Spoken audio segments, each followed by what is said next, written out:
Bonsoir à tous.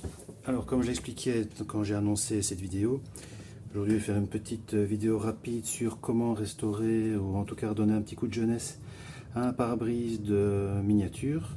En l'occurrence ici on va prendre le pare-brise d'un combi Majorette, mais ça marche sur tous les types de pare-brise, tous les types de plastique transparent comme ça, de toutes les marques, Majorette, Hot Wheels, Matchbox, etc. Ça marche aussi sur les maquettes plus grandes, un 24e et autres. Même les voitures de collection, je pense que le plastique de toutes ces miniatures est fait de la même manière. Et donc on va bien sûr récupérer le pare-brise.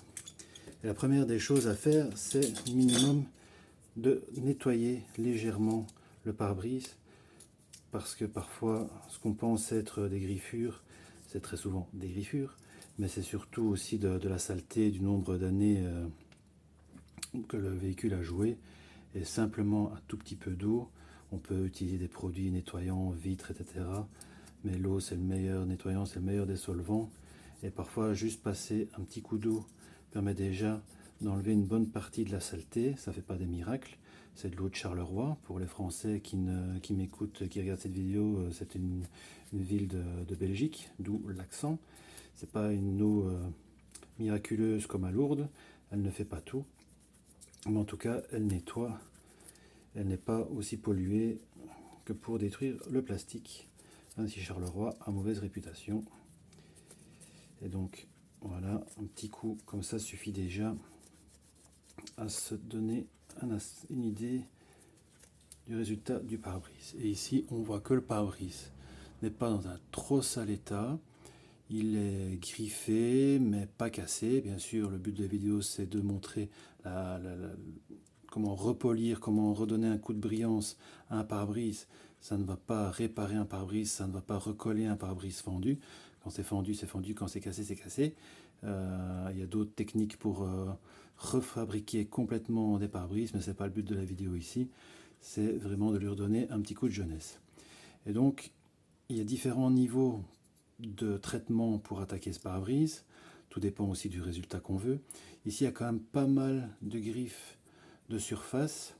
Donc on va passer par d'abord un premier ponçage. Pour le poncer, il y a différents papiers, les différents grains. Ça va du 1500, 2400, 3600 ou même ici du grain 4000. Ça c'est vraiment ultime de chez Ultime.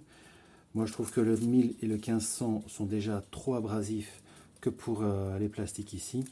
Au mieux, on peut commencer avec du 1800, qui est un meilleur compromis, qui est un papier quand même relativement commun dans le milieu de la carrosserie. Mais tous ces papiers, ceux-ci sont des papiers Tamiya, marque bien connue d'accessoires et de maquettes plastiques. Sinon, les autres papiers viennent du commerce ou des sites de vente, genre Amazon, AliExpress, etc. Bien sûr, on peut tout trouver sur AliExpress ou sur Amazon, dans des qualités qui sont rarement des qualités professionnelles, mais en tout cas des qualités qui, pour ce qu'on veut en faire, font tout à fait le job.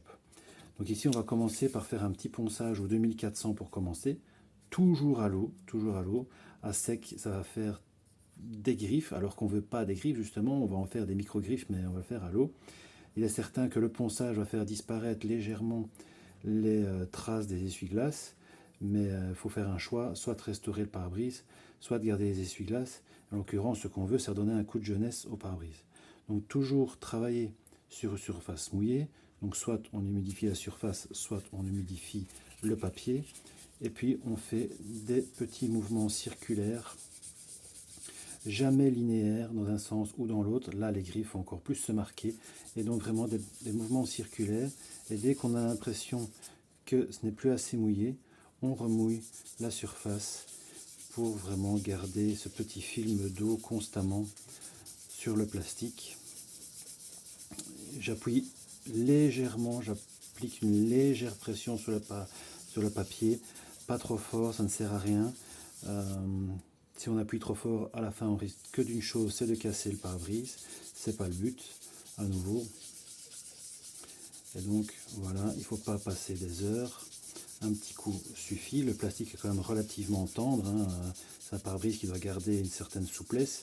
Je ne suis pas chimiste, je ne pourrais pas vous dire la formule de ce plastique, mais voilà, il est dans une formulation particulière. Et donc ici, on voit déjà qu'il est mat. Ben, ici, il est pire qu'avant. Mais en fait, non. Il y a les griffes les plus profondes qui ont disparu.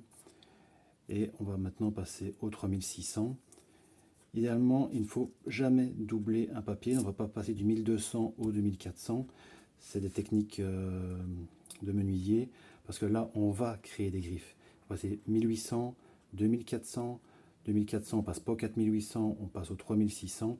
Et après, on va utiliser des produits genre polish, etc. que je vais montrer après pour finaliser l'effet. Et donc ici, maintenant, je fais le petit ponçage au 3600.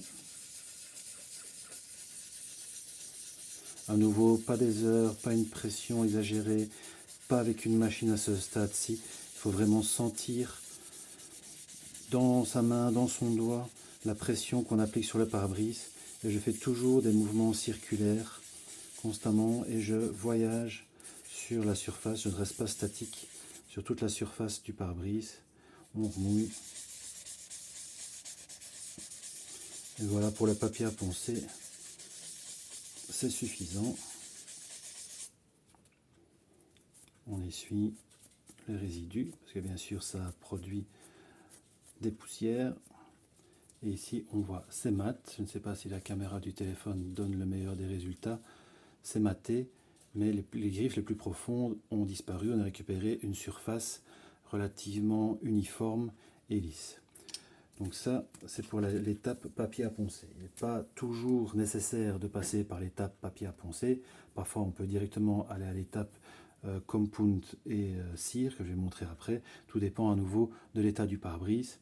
On peut commencer par le compound, donc le polish ici. Et après, si on se rend compte que ce n'est pas suffisant, revenir au papier à poncer. Rien n'est irrémédiable. C'est juste que quand on va passer à la cire, l'étape finale, là, c'est difficile de faire marche arrière parce que c'est vraiment l'étape ultime. Et donc, j'utilise du compound Tamiya. Toujours Tamiya, c'est des produits que j'aime bien, qui sont bien distribués, qui sont de top qualité. La réputation de Tamiya n'est plus à prouver. Ici, c'est du fine, du fin. Il y a du plus abrasif, coarse, et il y a de l'extra fin. Le fine suffit amplement. Si on a trop d'argent, on peut acheter toute la gamme.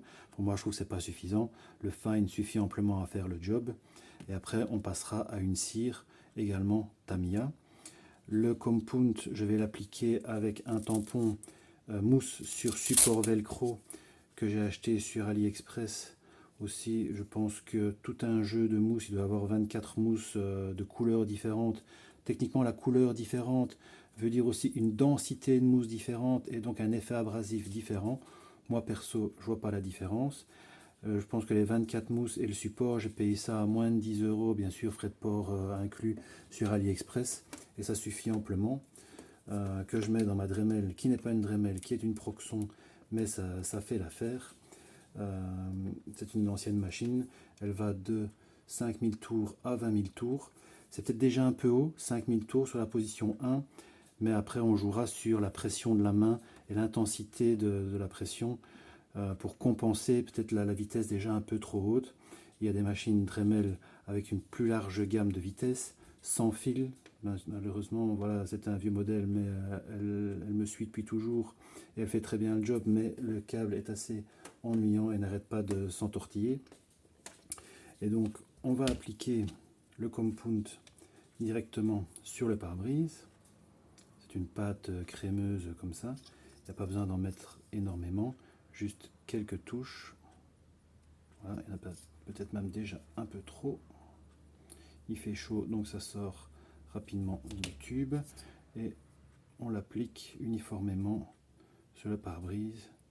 Vu qu'il y en a un petit peu trop, je vais en mettre aussi. Même si je n'ai pas poncé les côtés, on va juste mettre le polish un petit peu sur le côté pour voir déjà rien qu'avec le polish ce que ça peut donner, rien que le compound, ce que ça peut donner sur le plastique seul. Voilà. Et donc on va laisser sécher parce que elle est crémeuse pour pouvoir être appliquée, mais le but c'est d'utiliser les micro-grains qui sont dans la crème pour servir de micro-abrasif avec le tampon pour venir voilà, polir et frotter le plastique. Donc je vais commencer à la plus faible vitesse.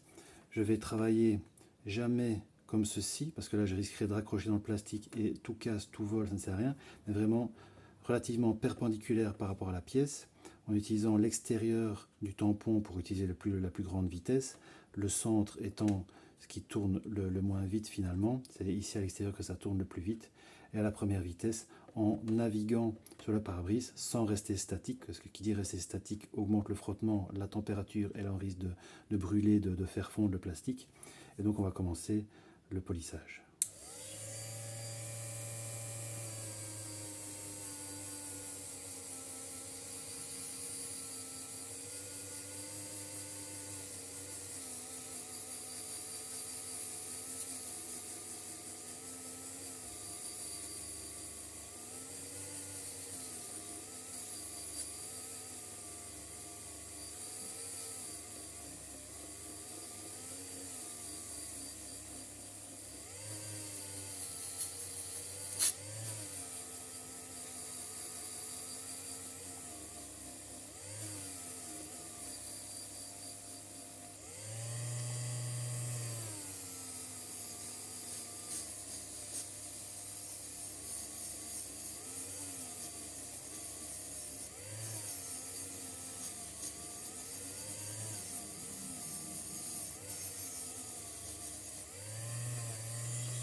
Voilà, on ne va pas aller beaucoup trop loin, ça ne suffit, c'est pas nécessaire d'aller trop loin.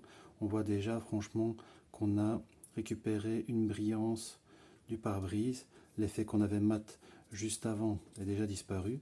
On ne voit plus trop la différence, il y a peut-être un petit peu de résidu de compound à l'intérieur, voilà.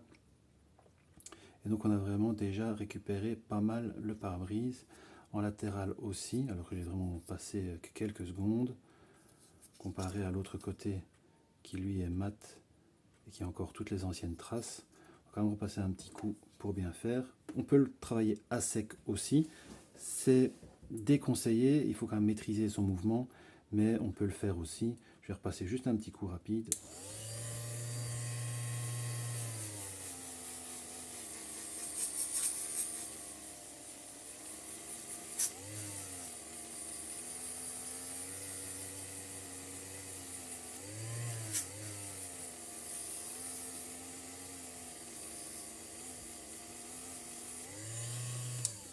Voilà.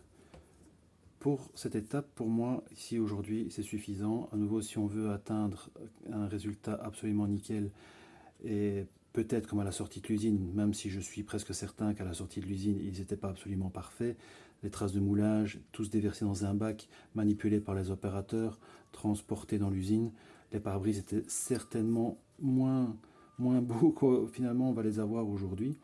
Et donc l'étape finale, c'est cette cire. À nouveau, c'est une technique que moi j'utilise, chacun va utiliser sa propre technique, va zapper l'étape cire et va utiliser que le compound. À la place du compound, certains vont utiliser du dentifrice. Voilà, chacun peut essayer différentes techniques. Moi j'utilise cette technique-ci parce que je sais qu'elle marche et autant que je continue avec cette technique qui fonctionne. Et donc cette cire Tamiya, c'est une émulsion, donc elle est en suspension, on va la mélanger avant de l'appliquer.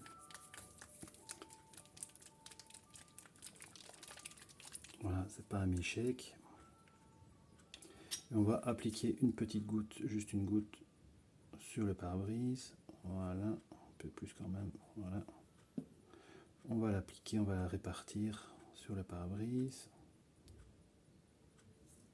Je vais remettre un petit peu l'excédent aussi sur le côté. Voilà, on va laisser sécher quelques secondes parce que c'est une cire. Une cire, donc elle va laisser un résidu un petit peu gras sur le support.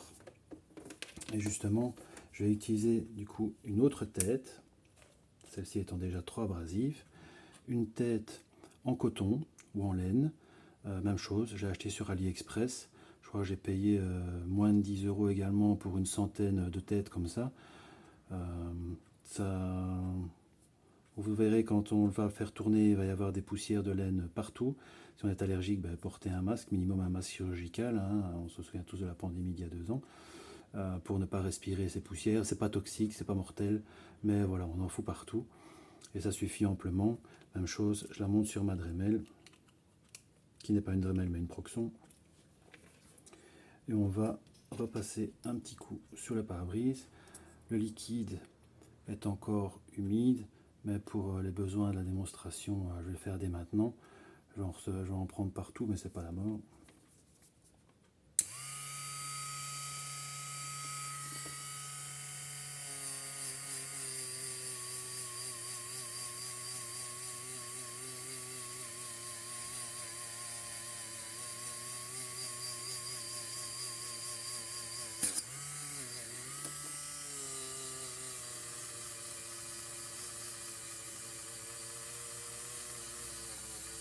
À nouveau des mouvements circulaires, on ne reste pas statique, on se déplace tout le long du pare-brise et on risque, comme je viens de faire maintenant, de dépasser le pare-brise et d'accrocher dans le pare-brise. Donc tout est une question de contrôle du mouvement. Limite, vu que le tampon s'est chargé de produit, on peut vite faire l'intérieur un tout petit peu, plus pour dépoussiérer que véritablement restaurer. Je fais aussi le côté. Ici, il en avait beaucoup moins, on voit tout de suite que c'est déjà sec.